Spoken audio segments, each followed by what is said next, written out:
friends, and welcome back to my podcast channel. I'm Dieter, and this is the podcast corner.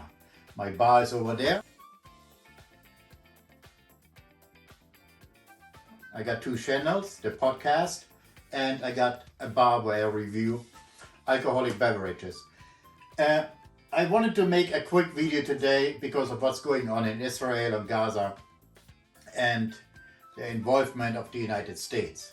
It seems to me that we are just gonna go into another war, maybe not directly with soldiers involved, but financially supporting, first of all, Ukraine, where we already spent over $100 billion. Now the Israeli issue, we're getting involved, which is okay in my opinion, but it cannot be open-ended. We cannot finance every single war around the world. Since World War II ended, which were when we defeated the Germans, my ancestors, I'm from Germany actually, no, not ancestors, my heritage, so basically. When we defeated Germany, that was basically our last win once we get involved in military conflict. What did we win afterwards? Korea? We didn't win Korea. Vietnam? We didn't win Vietnam. We just quit. We just walked out. Politicians. That's how it always ends. The soldiers get in, they get involved, they die. The families are home alone. The politicians who never served a day in the military, didn't even deserve as a security guard or anything similar to that. They make life and death decisions. The Iraq War, we didn't win the Iraq War. We destabilized the whole Middle East. Look at the mess we have today, and the whole Northern Africa area, it's all a big mess, you know. Then we got involved in Syria, then Afghanistan for 20 years, and then we just walked out, left billions of equipment behind, what Hamas partially uses now to attack Israel, you know. Biden, the US president, is on his airplane now flying over to Israel, wanted to meet with 4 heads of state from Egypt, Palestine, Sudan, and Jordan. Jordan already declined while he's in the airplane, in the air. They canceled that meeting. Palestine, the leader of Palestine, call it the president, he canceled the meeting too. So now we got 2 left. Wouldn't it be funny? He arrives in Israel and nobody really wants to talk to him because he's just a clown. Someone who started all that mess there with his foreign policy. Ever since Biden is in office, all his colleagues over the past 50 years said, every decision Joe Biden ever made about foreign policy was a disaster. Every time he suggested something about foreign policy, it was the dumbest thing the career politician ever heard. Now, if you talk about Hamas, yes, Hamas is a terror organization and Israel should wipe him out. But how are you going to do that? They told the civilians to move out, go to the south, and they partially do that now. I mean, when we in the United States have a hurricane here, people get 4 weeks warning, and they're still at home because they couldn't figure out how to leave, where to go. So now with the Palestinian people, it's the same. Where do they supposed to go? To the south. 2 million people? They cannot enter Egypt. Egypt said, no, we don't want you. All the other region said, no, we don't want you. So they're trapped down in the south. Now Israel says they're gonna enter Gaza from the north, and they protect against Lebanon too, so they have basically 2 fronts now. So they go into Gaza, Of course, Gaza got the Hamas built all those tunnels down below, 40 feet sometimes down below. 3 different kinds of tunnels, you know, one for soldier infiltration, quick infiltration into Israel, another tunnel system for transport of weapons and equipment, food, ammunition, and logistics in general from and to Gaza into Israel. And then another tunnel system serves as where the troops can stay, you know, down below with electricity, water, food, and all the stuff. So they're quick deployable. And sorry, and they cannot be killed or bombed away when they sleep in a regular apartment building in Gaza, because the Israeli intelligence is pretty good. They know where they are when they're in those buildings. You know, the intelligence is good, satellite information is good, and what do you call them? Information from informants is good too. So Hamas itself, they go out in the open, they will get killed. They get shot, killed, bombed, whatever. Now, let's say all the Palestinian people, the civilians move south. Does Joe Biden or the Israeli actually think that the Hamas fighters, or Hamas terrorists, I should call them, just sit and wait for them? No. Hamas is not a military unit with uniforms and ranks and all this shit. They're terrorists. They wear normal civilian clothes. They're just gonna hide their weapons, blend in, go to the south, and wait. Let the Israelis come in. They're probably gonna have a lot of booby traps there and blow up tunnels while they're in there, because they gotta go through the tunnels to, you know, blow them up later on and find any Hamas fighters down below, which I don't think they're gonna find. This is not gonna be Fallujah. When the US military went into Fallujah, which I think is the same size as Gaza. They went in there, house to house, step by step, up and down, in basements, and killed the ISIS fighter. ISIS had nowhere to go. They had to stay there. They had to wait till they come, fight or die. So they died. That's simple. Here in Gaza, Hamas not gonna sit there. Maybe they leave a few behind, the murderers who blow themselves up. But my opinion is they're gonna go with the civilian population down south and wait to fight another day, so say. That's what I think. The United States, the posturing they do, sending 3 aircraft carriers over there, the Eisenhower, the Gerald Ford, and then another one. It's not like it's only 3 ships. And the Gerald Ford, I think, is the biggest in the world, the aircraft carrier, with 200 airplanes on there, nuclear powered, 5,000 troops on there, personnel. This is only 1 ship. But a carrier group does not exist only out of 1 aircraft carrier. You got the aircraft carrier, you got the protection, you got submarines, you got supply ships, ships. I would say 13, 14, 15 military ships with support times 3. So you probably see 40, 50 boats there. I got to fly here.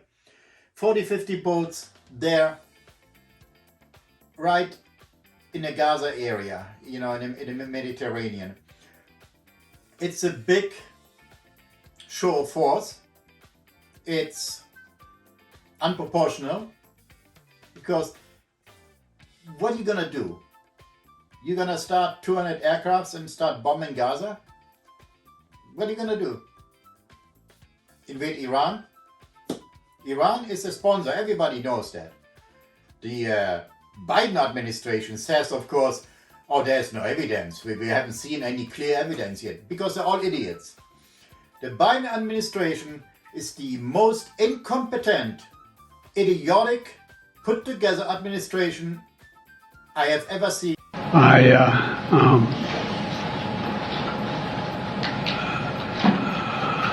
Anyway. The best way to get something done, if it holds near and dear to you that you like to be able to, anyway, from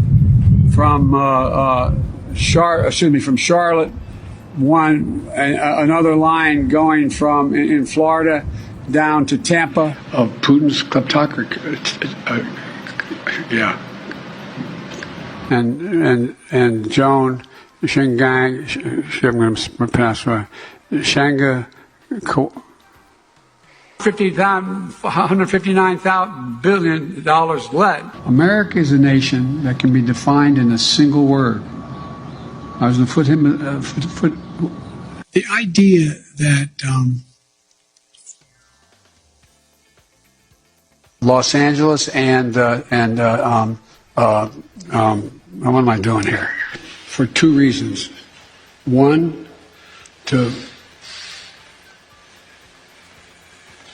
we haven't been able to communicate it in a way that is, let me say another way. But the nature, not a solid meeting with they make a very good point. Here's the deal. Here's what drives the driver in the states that are affected.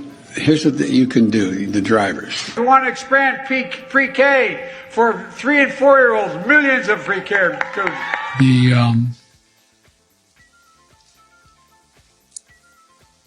In 33 years since I'm here in the United States, I came originally from Germany.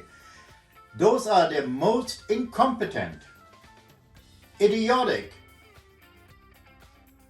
focusing on transgender issue, LGBTQ plus 1, 2, 3, 4, 5, on diversity. They hire not the best they can get, they hire the most off the whacker person they can find. Look at this guy in a dress who sings or pretend to be a woman, you know, Admiral so and so. It's absolutely ridiculous. The whole world is laughing about us. Do you really think, or does anyone really think that Hamas is impressed by what they see over the past 8 years, the past 4 years on TV? How Biden falls off the bike, falls up steps, falls down steps, almost falling, walking off a stage. Things like that. Then they see who he hired. The incompetent press secretary, a lesbian. That's why he hired her, because diversity. The United States looks to the world weak, and this is why we got all those problems all over the world. It just won't stop. Nobody has respect anymore. Nobody is afraid. Does anyone really think that Hamas is afraid when Biden says don't? Remember that a few days ago on TV? It's absolutely ridiculous. So, like I said, Hamas most of them blend in with the regular population, hide. Israel gonna go in, gonna blow up everything. They're gonna encounter a few fighters here and there, but I don't think it's gonna have any effect on the future between Palestine and Israel. I'm following this stuff for decades, you know, off and on. I mean, it's always interesting. There will never be peace between Israel and Palestine. No matter what the West, the Israelis and the rest of the West offer Palestine. They don't want anything. They want Israel gone. There will be never, ever a two-state solution between those two parties. It's just, it doesn't work. One has to be eliminated. If Hamas is eliminated, I think the rest of the population of Palestine would get along with the Israeli people. In the West Bank, they live already together. They're Arabs and Israelis and Christians and whatever. They all live together, they work together, they laugh together, they have lunch together. They get along. But what comes out of Gaza from Hamas is really, it's not good. Hamas, in my opinion, is like ISIS. There is no negotiation. There is either death or life. How it is all gonna end, I don't know, because it's going on since 1948. You know, in the modern times, since 1948, it will not stop. It's a losing war for both sides. I mean, in 100 years, someone gonna sit here and gonna make a video about the same issue. It won't stop. And putting up aircraft carriers there with 20,000 personnel.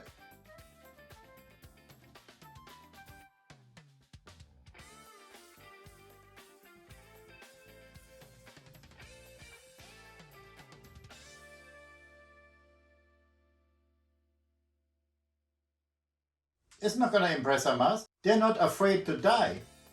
They're murderers.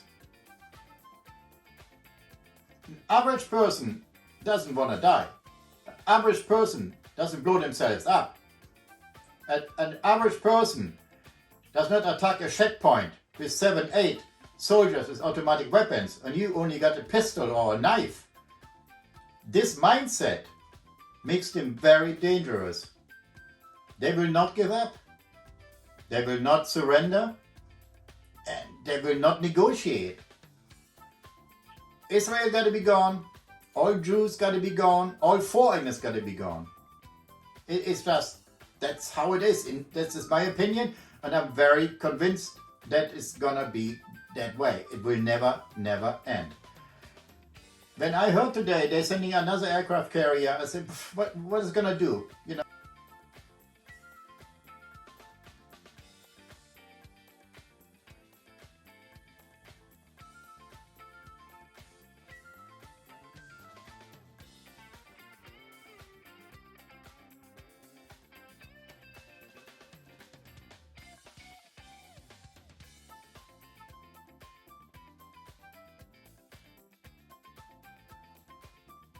There's no way Hamas gonna be impressed if they send another 10 ships. I think that's gonna do it for today. I just wanted to get it off my chest because it's getting actually really ridiculous what's going on in the Middle East. My friends, if you like my channel, please subscribe to my channel. Don't forget to leave a comment. I got my email listed too. And you're always welcome to send me an email and I will answer my email in my next podcast. Send me an email with questions or recommendation or something like that. And I will use that in my next podcast. I do 2 podcasts. I do audio podcasts, like a video podcast like I do now. And I do a simple audio podcast on other days, depending always what time of day it is. Now it's almost evening and mostly my audio is in the morning. Like I said, this is not a professional studio. This is on my studio I built here. It's my house and there are cars driving by. I got dogs, you know, so it's not 100% professional. It's a home studio. So I hope you like it. Let me know what you think. And until then, I'm Dieter. This is on my podcast and this is my bar. Until next time, bye-bye. End of each of the 2 beds that were facing me, and I'm against the desk like this. And this guy said, and he was from New York, he said, "Get down on your knees." So I did, and blew him from the middle out and the bottom up. And so I stepped back. I said, "Oh, gentlemen, okay, please cream on my face." He said, "We must and we can come together." Here's what he said. What I said to him, actually. I decided I want to be bent over in the bathroom gasping for air. You're a big guy. It leaves a gigantic hole. A gaping hole. And that's okay. I'm a big boy. I'm gay.